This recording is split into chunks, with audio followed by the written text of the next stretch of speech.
Bonjour chers élèves, bienvenue à cette deuxième partie du chapitre Analyse fonctionnelle consacré aux élèves de sciences, technologies mécaniques, première année, unité conception. Donc la deuxième partie de l'analyse fonctionnelle. Dans la première partie, nous avons fait l'analyse fonctionnelle interne. Alors, nous avons parlé un petit peu de l'expression des besoins par l'outil Betacor. Nous se posons les trois questions fondamentales.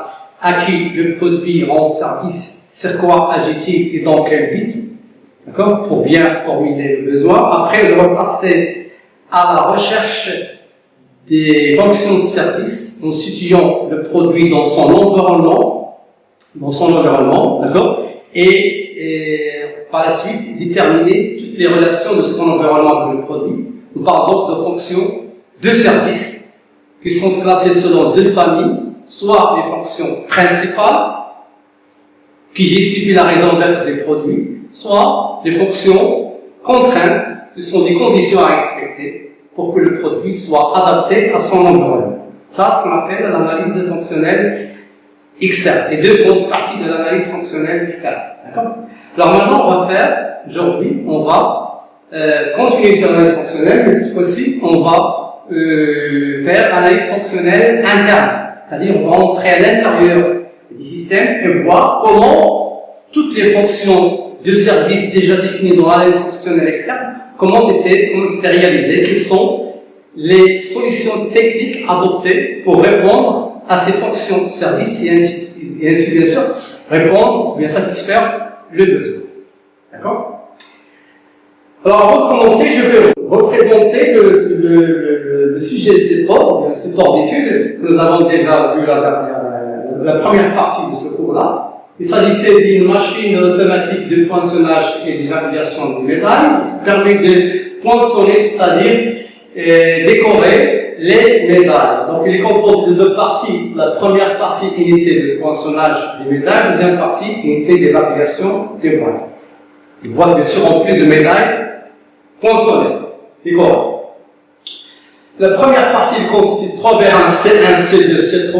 C1 permet de présenter la médaille sous le V1, C2. C2 permet de la poinçonner et C3 permet d'ouvrir les lecteurs pour laisser tomber la médaille dans la boîte. Voilà, première partie. Deuxième partie, unité d'évaluation de boîte. Il est composé d'un moteur électrique, d'un tapis roulant, qui permet d'évacuer les boîtes lorsqu'ils sont remplis d'un certain nombre de médailles. D'accord, bien réglé, bien pré-réglé au départ. Voilà, en bref, le fonctionnement de notre système d'études. Alors, maintenant, on va commencer l'analyse fonctionnelle interne. Alors, dans cette partie-là, ça concerne surtout, s'exprime le point de vue de l'ingénieur ou bien du concepteur réalisateur des produits. Qu'est-ce qu'il permet de faire? Il permet de mettre en évidence les fonctions techniques qui doivent assurer les fonctions de service déjà assurées dans la première partie de l'analyse fonctionnelle externe. Alors pour cela, on utilise des outils d'analyse fonctionnelle interne, en particulier ce qu'on appelle le diagramme FAST, le diagramme méthode FAST. C'est de l'anglais, Function Analysis System Technique. C'est cette méthode qui est inventée par un Américain qui permet d'ordonner et de décomposer les fonctions suivant une logique fonctionnelle pour arriver finalement aux solutions constructives de réalisation. Il se base lui-même sur 3 questions fondamentales auxquelles on doit répondre. Donc la première question, c'est comment, d'accord, comment une telle fonction a été assurée, comment il a été assuré. D'accord? En répondant à cette question-là, on va traduire la fonction de service, par exemple, en une ou plusieurs fonctions techniques. D'accord? Deuxième question, pourquoi la fonction doit-elle être assurée si on veut faire un travail inverse, c'est-à-dire de la droite vers la gauche, pour justifier. D'accord? Et la dernière, quand, c'est une question, quand cette fonction doit être assurée, ça permet, si vous voulez, d'ordonner les fonctions. D'accord?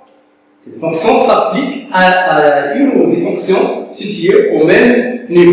Donc vous avez ici un graphe qui montre tout ça, vous avez la fonction au milieu.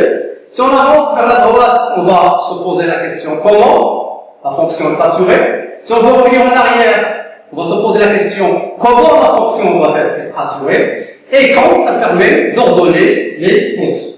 Voilà un aperçu global sur cette méthode-là, ce qu'on appelle la méthode FAST, ou bien l'analyse fonctionnelle des systèmes techniques. D'accord ?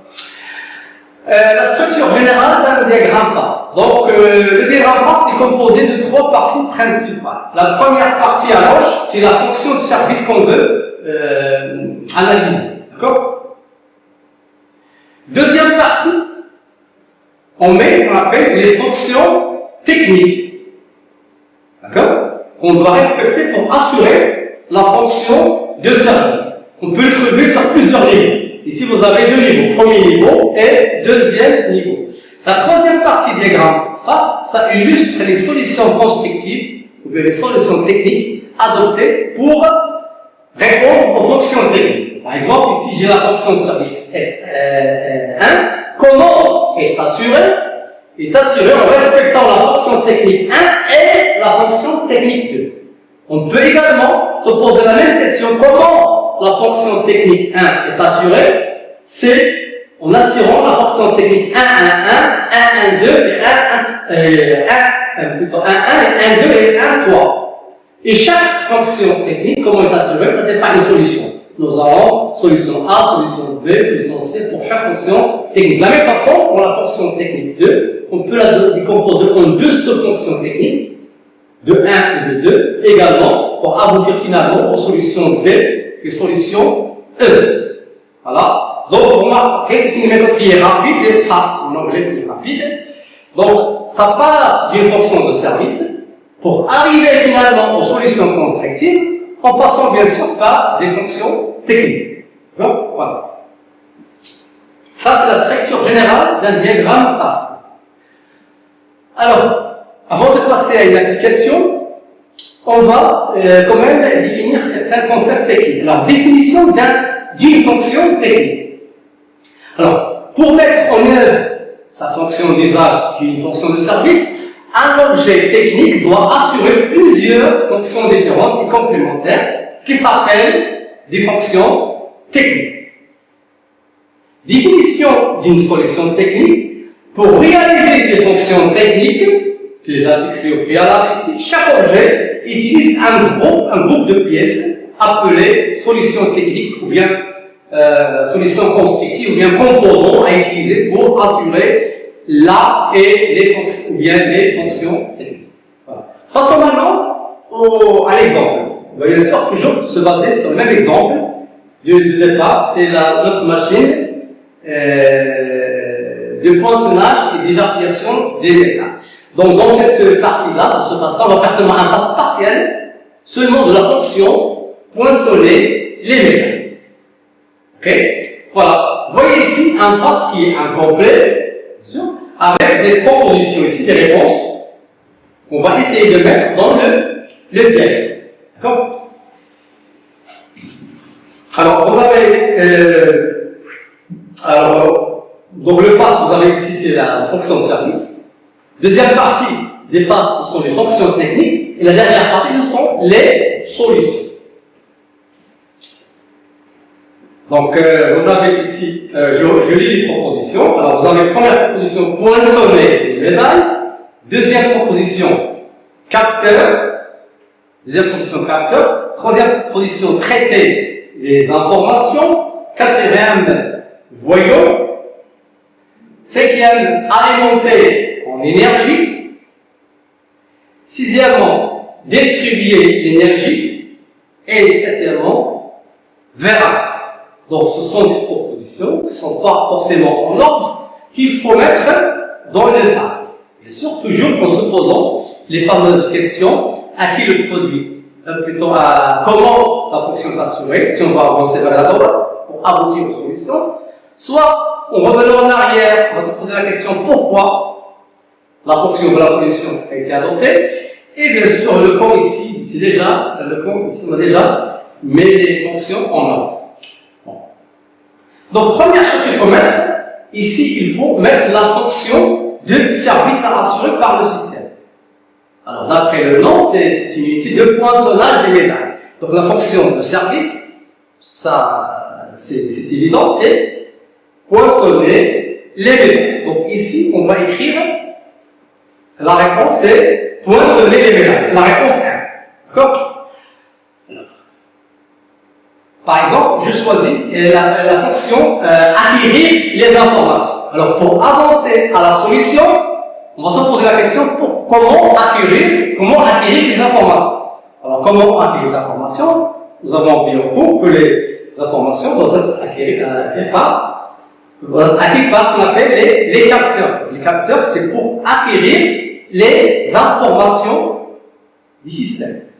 Alors, deuxième ligne, automate. Automate, c'est une solution. Automate programmable, c'est une sorte d'unité de traitement de l'information. D'accord? Donc, on va revenir en arrière, on va se poser la question pourquoi? Pourquoi on a ici un automate ici?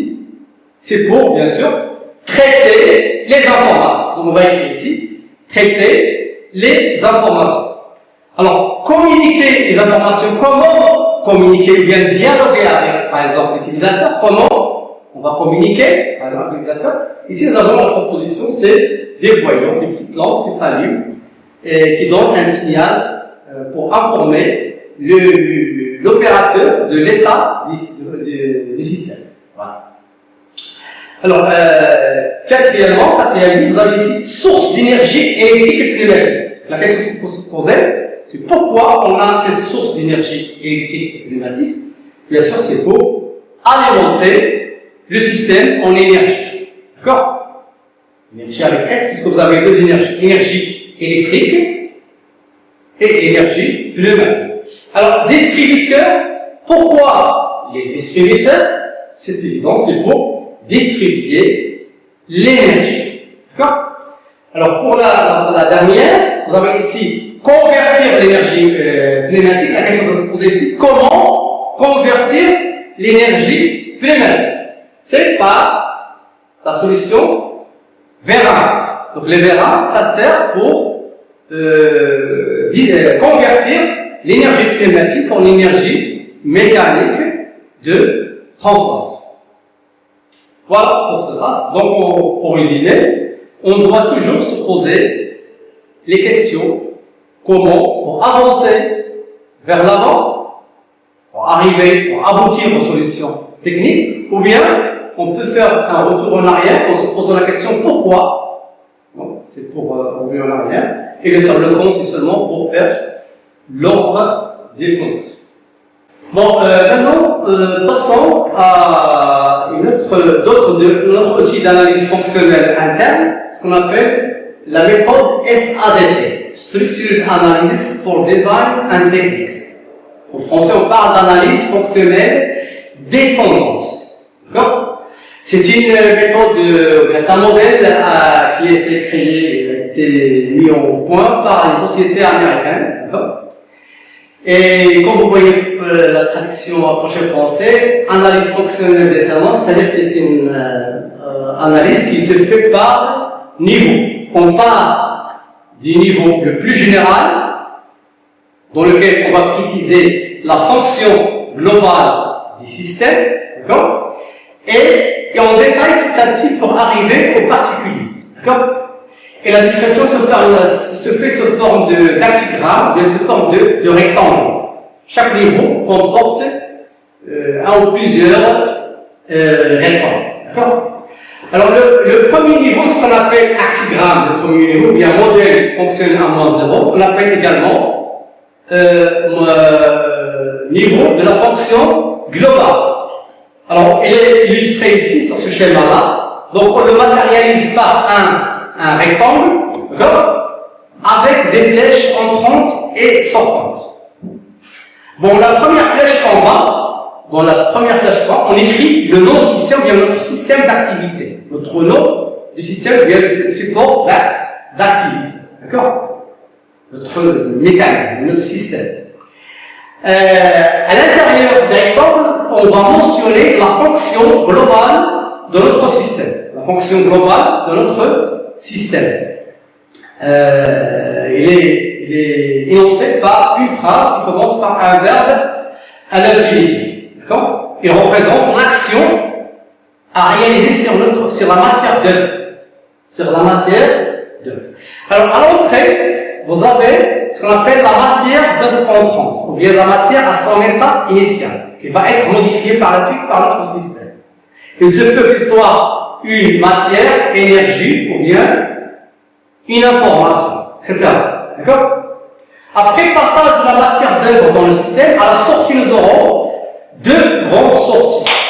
Il y a la sortie principale, qu'on appelle la matière d'œuvre sortante. Si on ressort, c'est la matière d'œuvre entrante, plus la valeur ajoutée par le système. C'est-à-dire la transformation suivie par la matière d'œuvre. D'accord?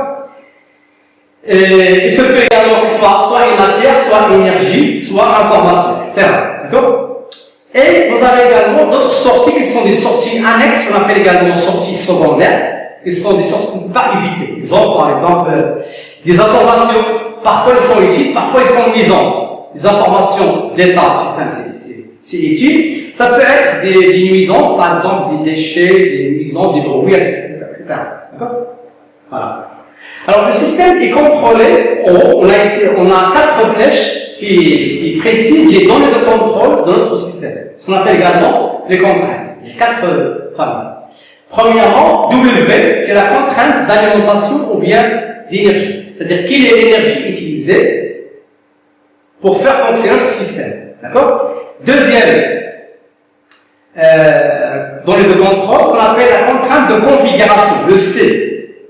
Ça précise le mode de configuration de notre système. Comment configurer notre système. Est-ce qu'il travaille d'une manière automatique, donc il a besoin d'un programme par exemple, ou bien manuel, ou bien par rapport au autre. D'accord? Le R, c'est contrainte de réglage. D'accord? Contrainte de réglage, c'est-à-dire quels sont les réglages à effectuer sur la machine. D'accord? La dernière donnée de contrôle, ce qu'on appelle la contrainte d'exploitation, ou bien ce qu'on appelle le mode de marche. Comment on fait marcher le système? Le bouton de marche, d'arrêt d'urgence, de départ, etc. Voilà. Alors, pour les autres niveaux, on va décomposer le premier niveau au niveau inférieur. D'accord? Donc, on va voir ici sur la figure. Le niveau le premier, c'est le niveau A-0, ça donne la fonction globale du système. Qu'est-ce qu'on va faire? Le niveau suivant, on va la décomposer en plusieurs boîtes. Par exemple, ici, nous avons la boîte 1, 2, 3. Chaque boîte nous donne ce qu'on appelle une sous-fonction. Et chaque sous-fonction est assurée par un sous-système, une partie du système. D'accord? Donc, on a ici, par exemple, 3. On a la sous-fonction 1, la sous-fonction 2, et la sous-fonction 3. On peut détailler en plus, c'est comme si on fait un zoom sur les boîtes. On peut détailler la boîte 3, remarquez ici qu'on a décomposé en 4 boîtes, 3.1, 3.2, 3.3, 3.4, etc. Donc vous avez des sous-fonctions si vous voulez. Et ainsi de suite. Chaque niveau apporte des informations nouvelles. D'accord? Donc cette méthode là comparée à la première c'est FAST, c'est une méthode rapide. Le FAST, c'est une méthode rapide, fonction service, après fonction technique, et vite on arrive aux solutions constructives. Par contre, ici, c'est une méthode qui est un petit peu plus riche, plus longue et plus complète, comparée à la méthode FAST. D'accord? Donc chaque niveau, il apporte des informations nouvelles. Alors maintenant, on va faire une application.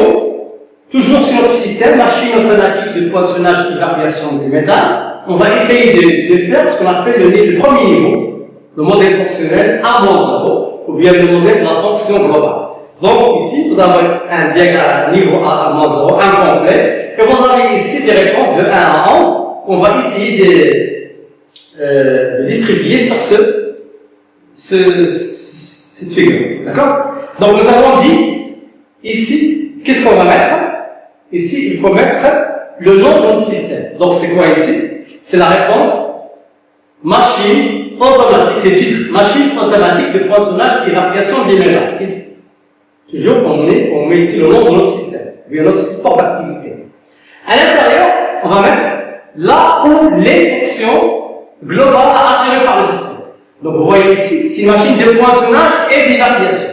Donc nous aurons deux fonctions, poinçonner les médailles et évaluer les boîtes remplies de médailles poinçonnées. Donc ici on va écrire la réponse 1. Poinçonner les médailles et évaluer les boîtes remplies de médailles poinçonnées. Voilà, à l'intérieur ici. Une phrase qui commence par un verbe à l'infinitif. Ici nous avons deux verbes parce que nous avons deux fonctions, poinçonner et évaluer. Alors, pour faire ça, nous avons besoin du domaine de contrôle. D'accord? Alors, premièrement, les énergies. Alors, nous avons dit que notre machine est composée de deux parties. L'unité de poinçonnage, qui est principalement composée de V1, 3 V1, donc c'est de l'énergie pneumatique, et l'unité de variation, qui est composée d'un moteur électrique avec un intercourant, donc l'énergie électrique. Donc, nous aurons ici deux énergies. Donc, énergie électrique plus énergie pneumatique. D'accord? Nous avons également besoin d'une exploitation de notre système, des boutons de marche et d'arrêt. Nous avons également besoin de charger un programme de déroulement des opérations de notre système, et bien sûr, des réglages à effectuer sur les vérins, sur les capteurs, tout ça. D'accord? Voilà. Et en entrée, nous avons ici deux entrées principales. On a ici les médailles qui sont dans le magasin, non poinçonnées. La matière entrante, vous avez des médailles à l'état initial, donc non poinçonnées, dans le magasin. Et nous avons également des boîtes qui sont vides au départ.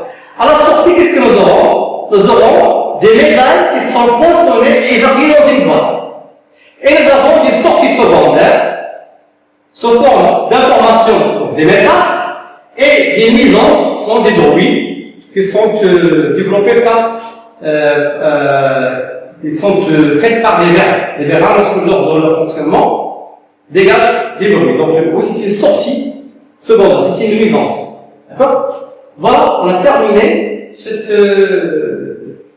niveau A0. Donc vous voyez ici, on a trois boîtes, on a décomposé le 1-0, donc trois boîtes, on a A1, A2, A3. Parce qu'on a appelé le niveau A0. Avec des flèches entrantes et sortantes. Ce qu'on va voir en haut, c'est ces données, ce sont les données de contrôle des premiers niveaux. Ici, ce sont les entrées des premiers niveaux. Ici, les sorties des premiers niveaux.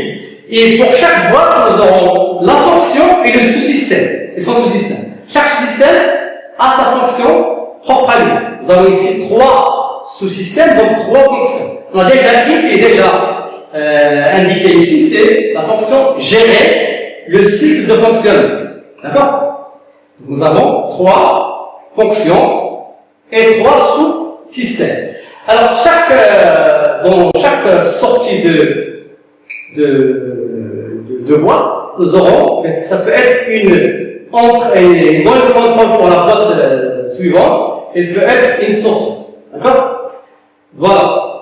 Donc, on a ici des sorties de boîte. D'accord? Voilà. Et bien sûr, on a des retours d'informations ici, dans chaque boîte vers la première. Voilà. Bon, pour faire l'exercice, nous avons ici des réponses qui sont proposées de 1 jusqu'à 19. On va essayer de répartir ces réponses-là dans notre diagramme. Donc, vous avez ici gérer le cycle de fonctionnement.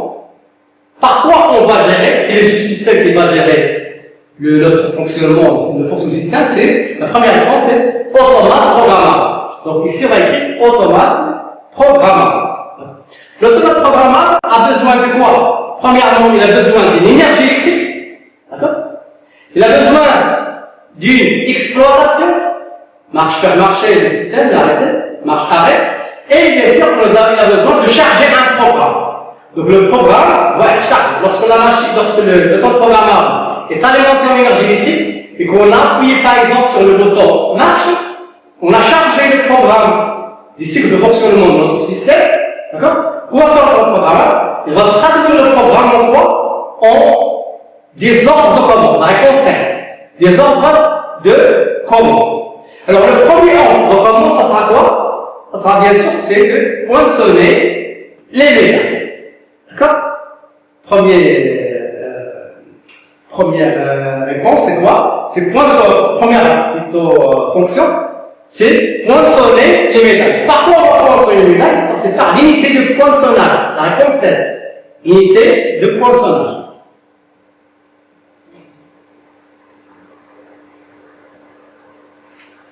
Unité de poinçonnage. Ok?